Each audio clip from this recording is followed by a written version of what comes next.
정부가 1일부터 충남을 비롯한 비수도권 지역에 대해 사회적 거리두기를 1.5단계로 격상했습니다.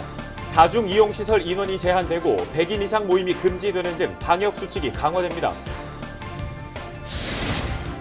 청양에서 고등학생 1명이 코로나19 확진 판정을 받았습니다.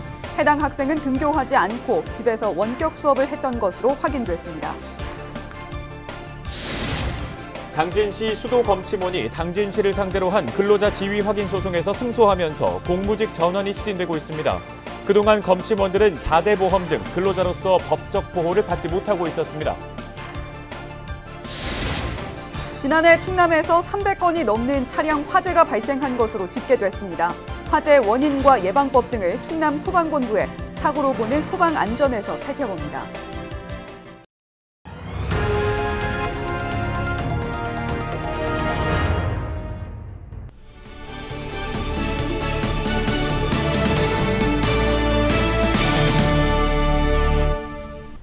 시청자 여러분 안녕하십니까? 헬로티비 뉴스입니다. 청양에서 9월 이후 2달여 만에 코로나19 확진자가 나왔습니다. 1일 오후 1시 기준 청양에 거주하는 고등학생 1명이 코로나19 확진 통보를 받았습니다. 해당 학생은 전날 청양군 보건의료원에서 검사를 받았으며 청양군에 따르면 학교에 가지 않고 재택 수업을 하는 상태에서 확진 판정을 받은 것으로 전해졌습니다.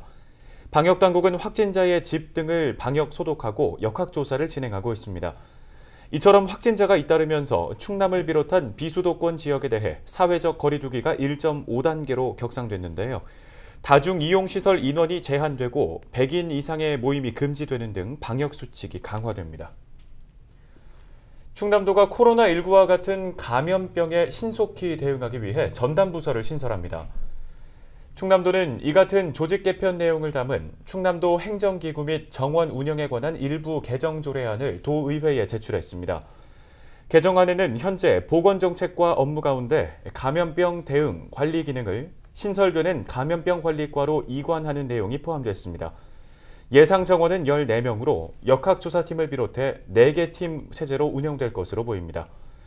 충남도는 도산하보건환경연구원 내에도 감염병 연구부를 신설해 대응 전문성을 높일 계획입니다.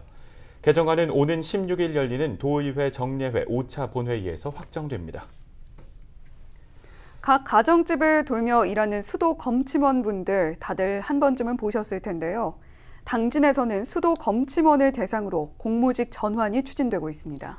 당진시를 상대로 한 수도검침원 근로자 지위 확인 소송에서 승소한 건데요.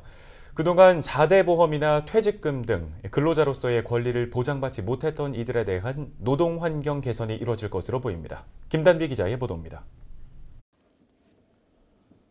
당진시 수도검침원 1명당 관리하는 계량기는 많게는 1,400여 가구. 계량기 점검 기간인 열흘 동안 하루 평균 100여 곳을 다니는 셈입니다. 이 밖에 누수 점검과 고지서 배부 등 검침원들은 10가지 업무를 도맡아 하고 있습니다.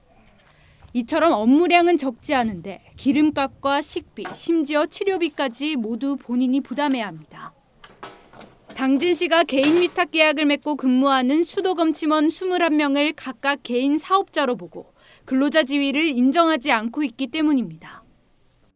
그러니까 뭐 4대 보험이라던가 뭐 다쳤을 때나 그랬을 때 이제 뭐 그 혜택을 보는 게 전혀 없고 이제 뭐 교통비라던가 뭐 식대라던가 뭐 똑같은 근로자 제가 보기엔 똑같은 근로자인데 저희를 자꾸 사장님이라고 하고 이제 근로자가 아니라고 하니까 그게 가장 힘들었었던 것 같아요.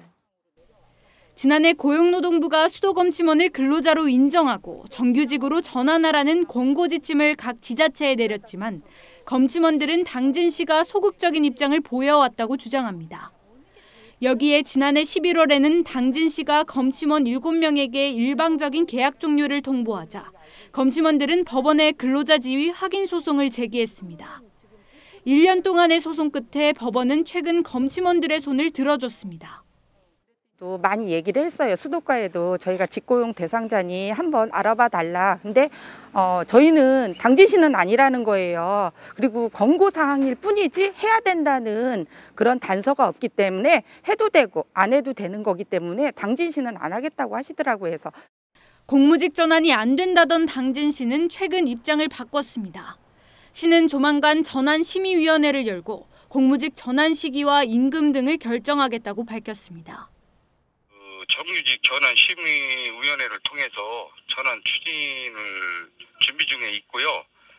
전환심의위원회를 구성 운영 전에 그동안 우리 검침원분들이 근무 형태라든지 임금 체계 등 좀 파악을 해야 되겠고요. 당진뿐만 아니라 태안 등 지역에서도 수도검침원들의 열악한 노동 환경은 여전히 개선되지 않고 있습니다. 법적 소송을 통해 수도검침원을 공무직으로 전환하게 된 사례는 충남에서는 당진시가 처음인 만큼 당진시 사례가 앞으로 지역에 어떠한 영향을 미칠지 주목됩니다. 헬로티비 뉴스 김담입니다. 전국 최초로 충남에서 친일잔재 청산을 위한 조례가 제정될 전망입니다. 충남도의회 행정문화위원회는 1일 김영권 의원이 대표 발의한 충청남도 친일잔재 조사 및 연구활동 지원에 관한 조례안을 원안대로 통과시켰습니다. 조례안에는 친일잔재 조사와 연구활동을 위한 학술사업, 현황조사, 홍보, 교육 등이 도지사의 책무로 규정됐고 행정적, 재정적 지원 근거도 명시됐습니다.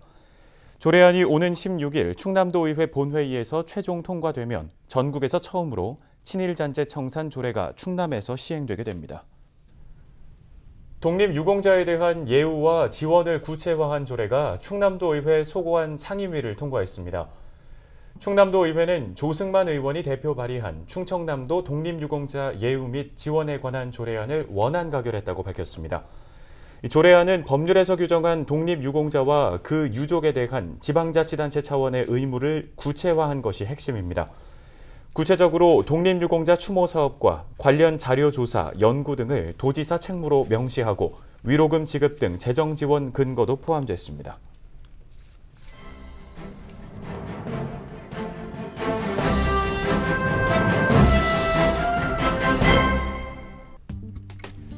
신문브리핑 충청투데이 기사 함께 보시죠. 대전 충남에서 최근 일주일 사이 하루 평균 20명의 코로나19 확진자가 발생하면서 중증 환자 전담 치료 병상의 부족 사태가 우려되고 있다는 기사입니다. 두 지역 내에 사용 가능한 중증 환자 전담 병상은 한 자릿수에 불과한 데다 음압 병상도 이미 절반 이상 사용 중인 것으로 나타났는데요. 대전 지역 내에 중증 환자 치료 시설이 갖춰진 전담 병상은 국가지정과 중앙사고수습본부 지정을 합쳐 총 8개로 충남대병원에서 운영되고 있습니다. 이 가운데 4개 병상은 이미 사용 중인 상태로 확인됐습니다. 또 충남에서는 순천향대병원에서 4개 병상을 운영 중이고 이 가운데 2개가 사용 중입니다. 대전과 충남을 통틀어 12개의 전담 병상이 있지만 이미 절반이 소진된 셈입니다. 음압 병상은 대전 64개, 충남 29개 등 모두 93개의 병상이 준비됐지만 현 시점에서는 약 40%인 36개의 병상만이 비어있는 상태입니다. 당국은 무증상, 경증 환자 치료를 위한 생활치료센터를 통해 어느 정도 병상 부족 사태를 해결할 여력이 있는 것으로 보고 있는데요. 센터는 전국 각지에서 13개소가 운영되고 있으며 총 정원 3천여 명에 1,600여 명이 사용 중입니다. 그러나 60대 이상 고령층 확진자와 위중증 비율이 여전히 상당 부분을 차지하고 있다는 점에서 중증 환자 전담 병상 부족에 대한 우려는 식지 않고 있습니다. 최근 3일간 60대 이상 고령 확진자 비율은 18% 수준을 기록하고 있고 전체 위중증 환자 가운데 85%가량을 차지하고 있습니다. 특히 충남도의 분석 자료를 바탕으로 살펴보면 확진 이후 평균 입원 기간은 60대는 18.7일, 70대는 24일, 80대는 19일 등으로 10대를 제외한 다른 세대에 비해 치료에 오랜 시간이 소요됩니다. 이대로 확산세가 지속된다면 위중증 확진자 역시 늘어날 수밖에 없을 것으로 신문은 예측하고 있습니다. 이 수도권에서는 이미 병상 대란 우려가 제기되면서 중증 환자 전담 병상이 일주일 내로 소진될 것이라는 관측이 나오는 상황에서 충청권으로 환자를 이송할 가능성까지 제기되고 있습니다. 이러한 사태를 두고 일각에서는 정부의 뒤늦은 방역 수준 격상으로 화를 키웠다는 비판도 이어지고 있습니다. 신문 브리핑이었습니다.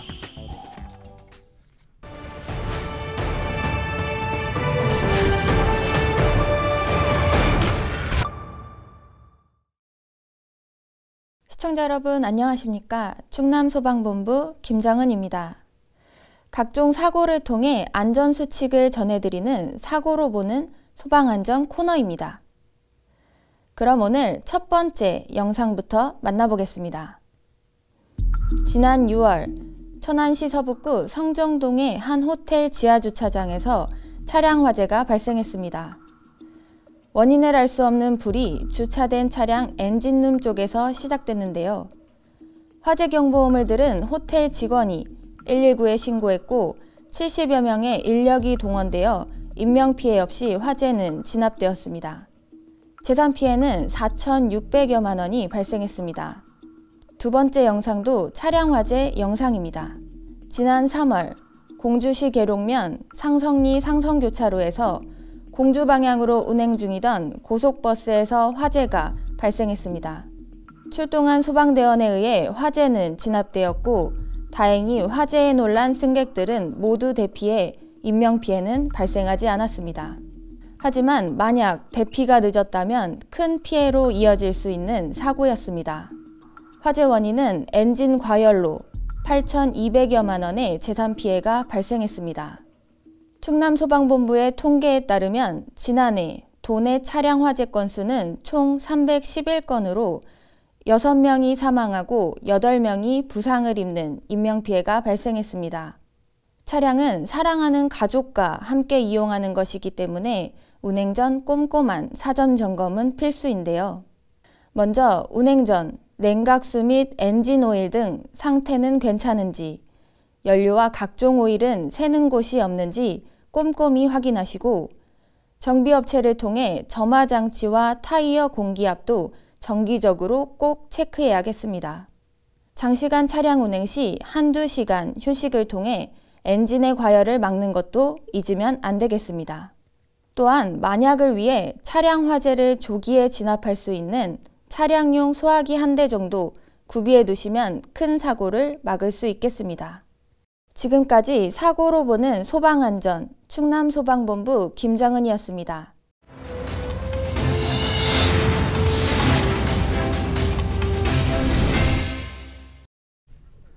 더불어민주당 어기고 의원이 해외 기업의 국내 복귀 지원을 위해 발의한 법률안이 1일 국회 본회의를 통과했습니다. 개정안에는 국내 복귀 기업 인정 범위를 확대하고 기업 현장의 목소리를 반영할 수 있도록 관련 제도를 개선하는 등의 내용이 담겼습니다. 어 의원은 코로나19로 경제적 어려움과 일자리 문제가 심각한 가운데 이번 법안 통과로 새로운 경제 활로가 마련되길 기대한다고 밝혔습니다. 서산시의회가 추경 예산안 심의를 위해 양대동에 있는 사업 현장을 방문했습니다. 시의회 산업건설위원회는 하천물을 퍼올릴 수 있도록 볼을 설치한 취입보 사업 현장을 점검했습니다.